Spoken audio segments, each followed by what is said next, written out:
नमस्कार. आपल्या स्वयंपाकघरात आपल्या सर्वांचं स्वागत आहे. आज मी बनवणार आहे शेवभाजी. त्याच्यासाठी ही शेव घेतलेली आहे आणि इकडे टोमॅटो 3 घेतलेले आहेत मिक्सरला बारीक करून. इकडे कांदे घेतलेले 2 मोठे चिरून. इथं खोवा घेतलेला आहे. हे नसेल तर 4 चमचे दूध घेतलं तरी चालेल, माझ्याकडे आहे शिल्लक म्हणून मी घेतला. आलं लसूणची पेस्ट, दही, हळद, धनेजिरा पावडर, गरम मसाला, घरचा मसाला आणि लाल मिरची पावडर. तर दह्यामध्ये मी हे सर्व मसाले मिसळून घेते.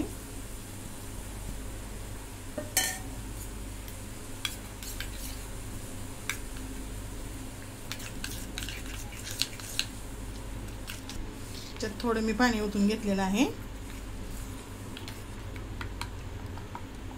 त्याच्या सगळ्या गाठी मोडून घेते. आता हे असं साईडला ठेवून देऊ आणि फोडणी टाकू. तेल ओतून घेतले मी 2 चमचे आणि याच्यात थोडं तूप ओतून घेते. हे गावरान तूप आहे, वितळलं आता गरमीमुळे. आता याच्यात जिरे टाकून घेते. जिरे तडतडले, हिंग आणि बारीक केलेला कांदा. आता कांदा लालसर होईपर्यंत मी भाजून घेते. कांदा मी असं भाजून घेतलेला आहे. त्याच्यामध्ये आलं लसूणची पेस्ट टाकून घेते. आता मी भाजून घेते. आता कांदा लसूण आलं भाजून झालेलं आहे. आता ही टोमॅटोची पेस्ट मी टाकून घेते.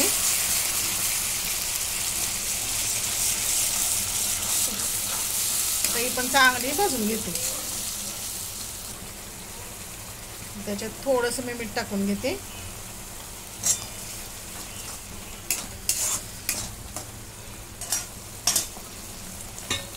त्यावरती झाकण झाकते आणि 1-2 मिनिटं बारीक गॅसवरती शिजून देते.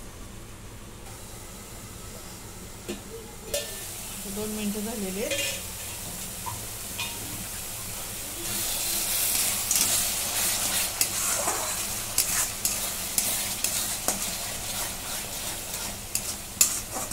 अजून जरासं परतून घेते मी. आता हे सर्व मिक्स करून घेतलेले दहीमध्ये मसाले ते टाकून घेते. आता 2 मिनिटं परतून घेते.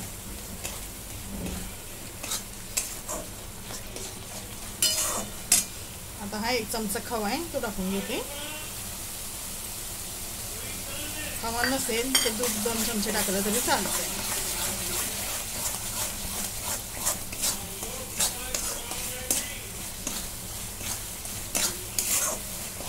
सर्व मिक्स करून घेते, गाठी मोडून घेते.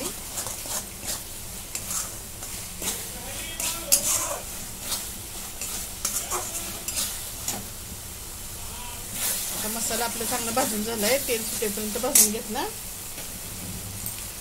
इकडे मी या पातेल्यामध्ये गरम पाणी करून घेतलेलं आहे, ते टाकून घेते.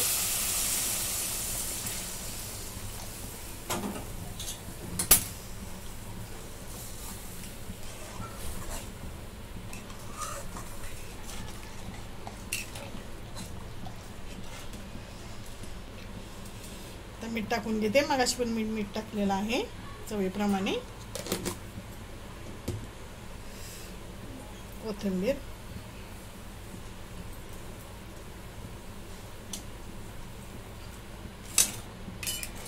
आता या रश्याला आपण शिजून देऊ चांगलं.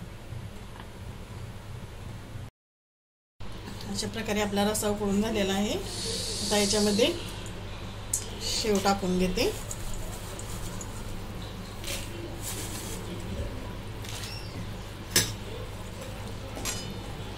अशा प्रकारे आपली शेवभाजी तयार. तुम्हाला जर आवडले तर लाईक करा, शेअर करा, सबस्क्राईब करा. धन्यवाद. आता